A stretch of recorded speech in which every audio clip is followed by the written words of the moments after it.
Speaking of old wise men, Hummel, we haven't really heard from you in your perspective so far as the grizzled veteran, the former player who played 8 years in college basketball, who's now doing TV work, who honestly, like everybody else has kind of talked to you, but I'd like to know your kind of take on what you would do or what you would like to see done.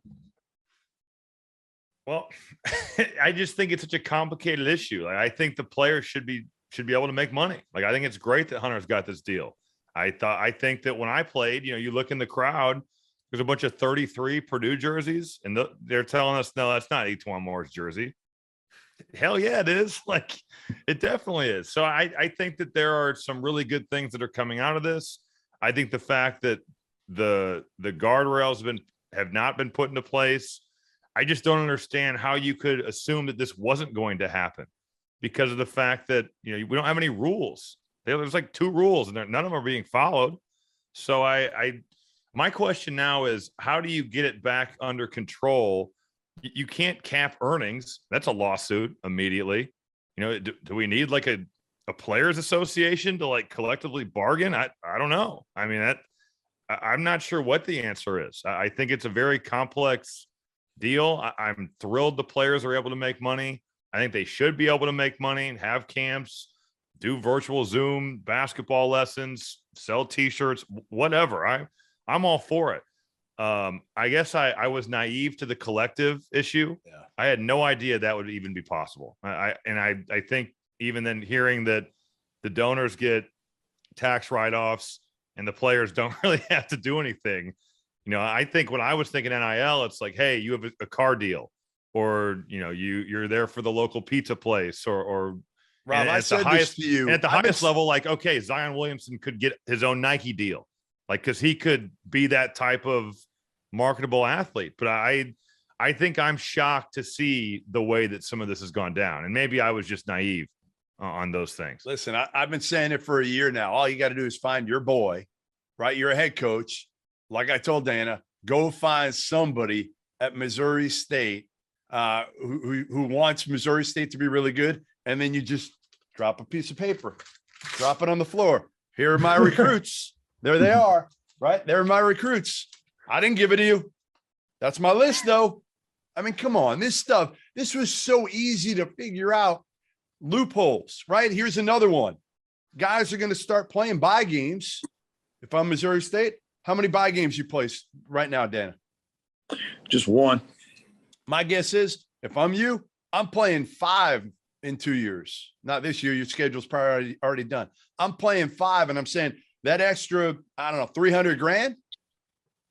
Let me keep it. Let's figure out a way to get that. And again, I know you can't comment on this, but I'm saying all those mid-majors, that I'm going to look for creative ways to figure this shit out. And that's all this is going to do right now. Hunter, we got a few more minutes here for everybody to go around the room here a little bit on, I don't know if how to fix it is the right word.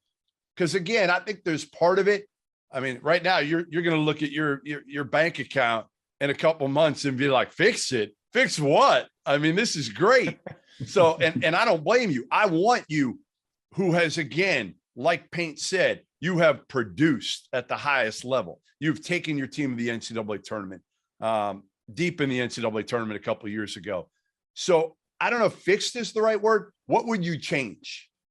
Yeah, I think it's easy from a player's perspective. Like, shoot, I mean, keep it going. Like, we're the ones benefiting from it the most. But I think, the biggest thing that I think would help is, trying to limit that transfer portal as much as possible. I mean, the freedom of movement that players have nowadays. I mean, even they say it's a one-time thing, but you can transfer twice, 3 times. Like, there's so many ways to finesse it nowadays to where players can. I mean, you've seen Teddy Allen; he's about to be at his 6th school, and he's not using the one-time transfer portal. Like, I think so many guys are able to get around the rules to where I feel like finding out more of a structure for the transfer portal would help keep guys longer at schools like Missouri State to where they're able to, continue to develop there, and he doesn't have to try to get 10 new guys every year.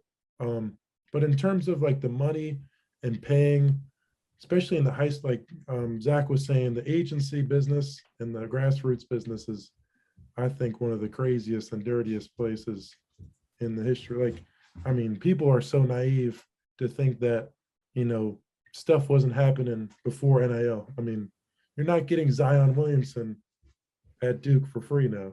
Like he didn't turn down that much money at Kansas and a job for his parents and all that to go to school for Duke for free. I mean, it just like people are naive to think that, but I mean, you were ranked what? Happening. Hunter, what were you ranked coming out of like top what?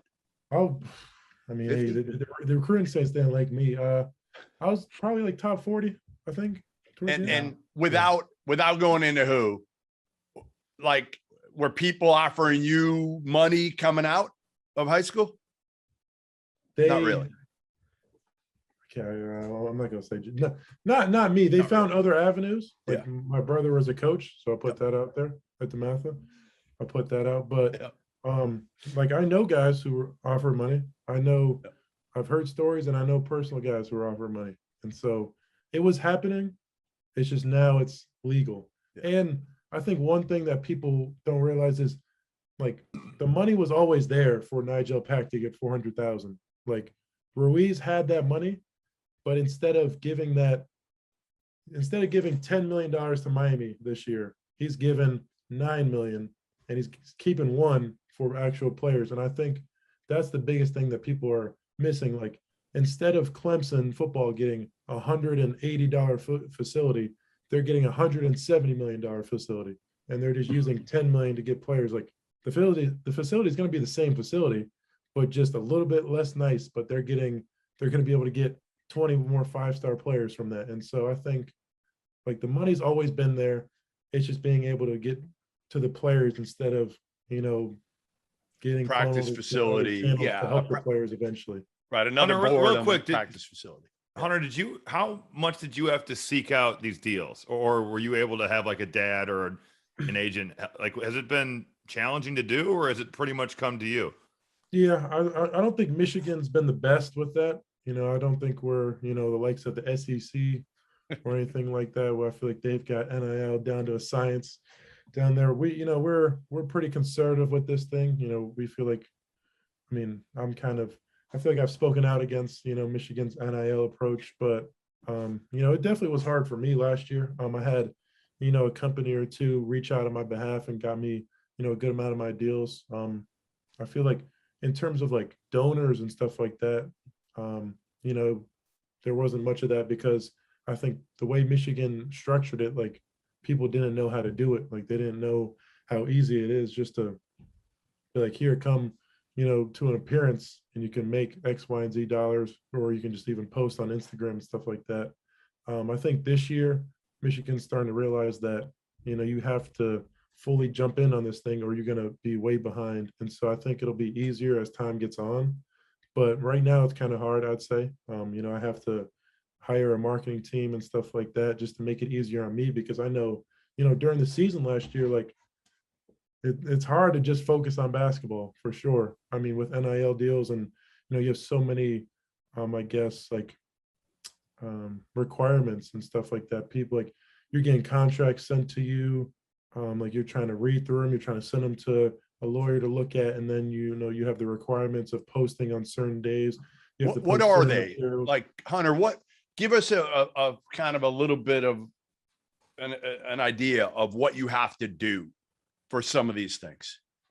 Like for Outback, they had me come to a photo shoot and then they wanted me to like take some of my teammates out. I ended up taking my managers out to a dinner and paying for it with the money that they gave me and stuff like that. Like posting on Instagram, posting certain stuff that they send me, and like they'll give me, I like it when they give me the caption because it makes it so much easier. Yeah. But sometimes, they'll make you like bring it, or, I know I had Xfinity during the NCAA tournament, they had me make a video and send it to them and then send it back. But I mean, it can get really, really, I guess, busy because, I mean, I know for me, I try to do my best with school and basketball. And, like Coach Painter says, you got that list of priorities that you have. And it's easy. Like, I can speak from, like, it's easy to have that shift when you don't want it to. Things can overlap, and unless you're really good and you got a good feel for it, priorities can definitely get flip-flopped, and you can definitely worry about the wrong things real fast. And that happened to me last year. I was fortunate enough to be able to get it back in order in time, but I know for some kids it can definitely affect them and definitely mess them up when they don't want it to. Is your T-shirt NIL? Like, could I go buy that T-shirt on the website? At the Players Trunk. Of course you There can. you go. Come on. At the All Players Trunk, right, players. That's Charles Matthews' website, right? Yeah. Yep. Yeah. Yep.